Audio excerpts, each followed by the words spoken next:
So next speaker we have Dr. Shreyash Kumar Patel, and let me tell you something about Dr. Shreyash Kumar.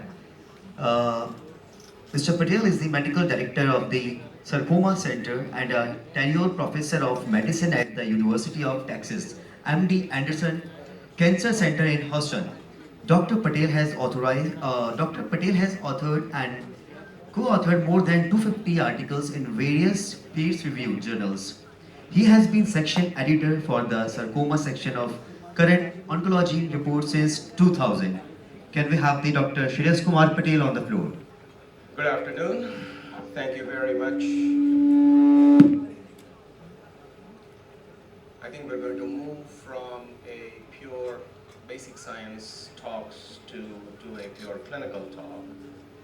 So the basic scientists are going to get to take a nap and the clinicians will get to wake up. So I want to take this opportunity to thank Professor Gopinath and Dr. Gupta for this kind invitation. And here are the slides.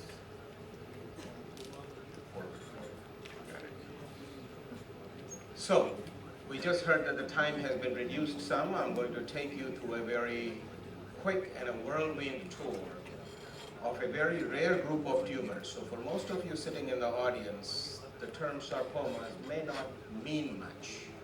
These are extremely rare tumors. They are less than 1% of all malignancies, so they are certainly not the world's major health problem.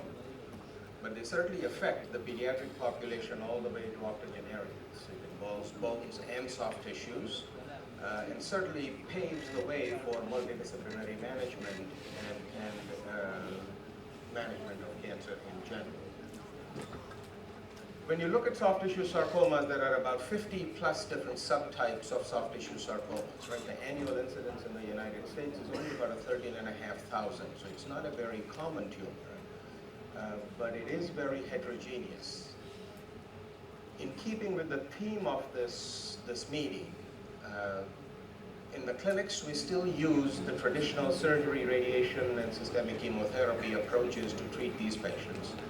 But the efforts continue on to try to move away from what I jokingly call the ballistic ways of treating patients to some more holistic ways of doing it. And I think as you heard from the molecular biology talk and the next-gen sequencing talk earlier, as we dive deeper into these tumors and study them a little more and find some drivers and targets that can be acted upon, I think we're coming up with some options that we can use in the clinic.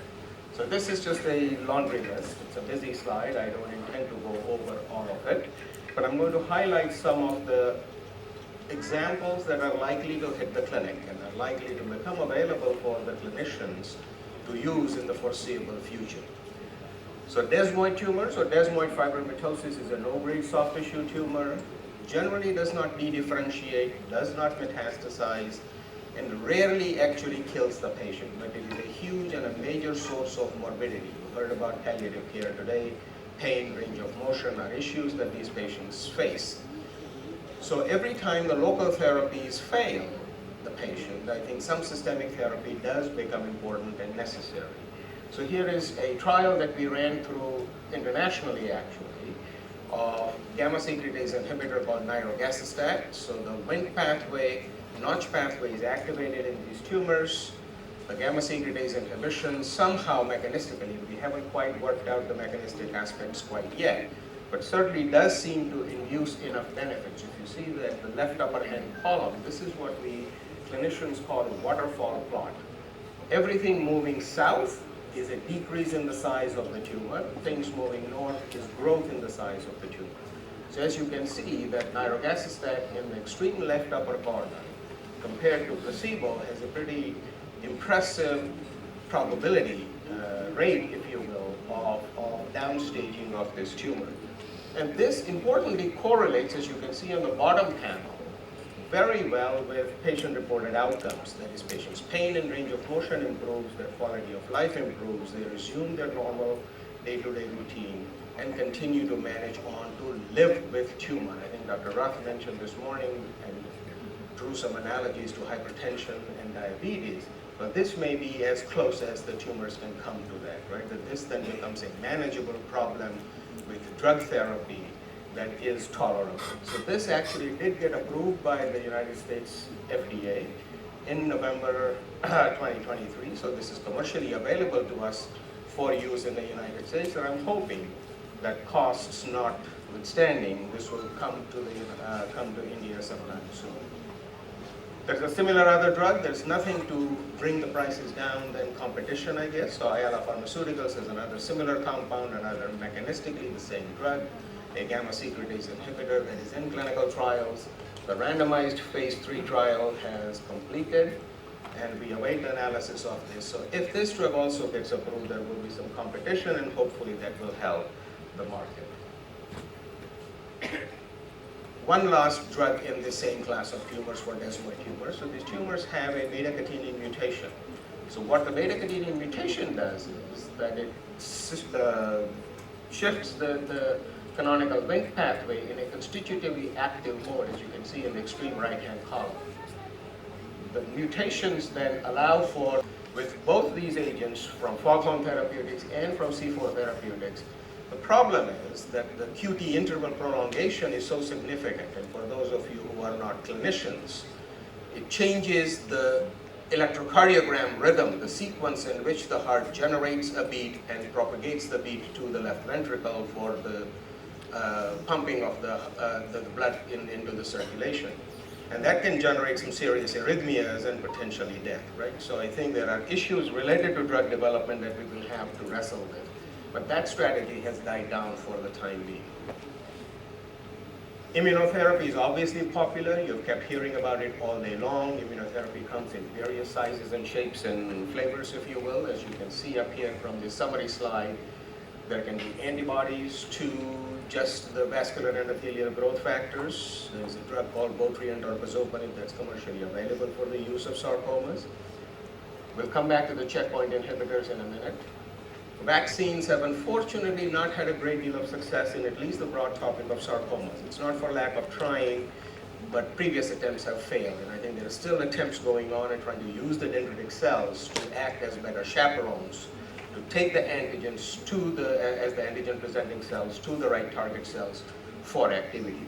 Where there is some improvement, I think, and there's likely to be some addition to the therapeutic armamentarium for the clinicians treating sarcomas, is this last column where it's the T-cell receptor related T-cell adoptive therapy. What I mean by that is there are antigens called cancer testis antigens. These cancer testis antigens like NY-ESO1, MAGE-A4, or PRAME, these are present only on tumor cells. They're not present on somatic or normal cells. So it is an ideal target, if you will, for antibody development like Dr. Talwar was talking about this morning. So one could potentially take autologous CD4 and CD8 positive cells, engineer them outside or in vivo, if you will, to detect the cancer testis antigen of interest. We then reinfuse these cells into the patients after a preparatory regimen of chemotherapy. And what would likely happen is that those targeted T cells would then populate the patient's body and go attack those tumor cells that show the same antigen, right? So the MAGE-A4 preparation is called afami-cel, the NY-ESO1 is called lete-cel. So there are two of these preparations that have been tested pretty heavily. Here is the clinical trial data that I'll spare you the agony, but here is a punchline. Again, I draw your attention to the waterfall plot. Most of the lines are going south of unity, implying that there is a significant amount of tumor reduction in a fair number of patients, which is what we want to see in terms of clinical benefit. For synovial sarcoma patients, that happens to affect the adolescent young adult population. Once they fail the frontline chemotherapy with doxorubicin and ifosfamide, we only see about 40% or so, or very little activity in terms of second-line therapy, so this has about 40% response rate, and this very likely will get approved by the FDA later this year. Different permutation combinations of preparatory regimen and antigen levels have shown the same kind of benefit. Checkpoint inhibitors, unfortunately, we've not had a great deal of success. There are very few histologies, 1, 2, 3, 4, namely again. Undifferentiated pleomorphic sarcoma is one of them where there is some activity in the level of about 20%. Alveolar soft part sarcoma is another rare subset where immunotherapy in terms of checkpoint inhibition does work, and it's now approved by the FDA for use in this particular histology. And then we also see activity in cutaneous angiosarcomas. So the checkpoint inhibition that's very popular and has made some very important advances in melanoma, lung cancer, and a variety of other types of epithelial tumors. I think for the sarcoma subset, we have limited level of activity. What is also important and what is also getting traction these days is oncolytic viral options. I think we're taking viruses that have obviously good ability to penetrate the cells, engineer the viruses to sort of make them not virogenic, if you will, but allow them as vectors to carry over cytotoxic moieties like TGFR beta, for example, and as you can see from the several molecules up here. So these are injectable approaches that we use our surgical oncology and radiation oncology and interventional radiology colleagues to actually put it into the tumor so we don't have to expose the patient's body to the drug and cause systemic toxicity. Final comment is that antibody drug conjugates, I think this technology has also advanced enough with changes in the payload that we can attach to these antibody drug conjugates. Hopefully this will have some better activity in sarcomas. Final comment, I think, before I close is the basket studies. As you heard from the sequencing talk this morning, as we run more patients through sequencing analysis, and if we were to find a driver mutation or a driver aberration in that patient's tumor, we do have inhibitors of FGFR, NTRK and ROS that certainly can be of benefit to these patients. NTRK is by far the most rewarding experience for targeted therapy in solid tumor oncology. This is agnostic to the type of tumor. Secretory breast cancer will respond, sarcomas will respond, and a glioma will respond, right? So it doesn't matter what type of tumor it is, as long as there is a TRK fusion, not a mutation, but as long as there's a TRK fusion, these drugs have some pretty phenomenal activity.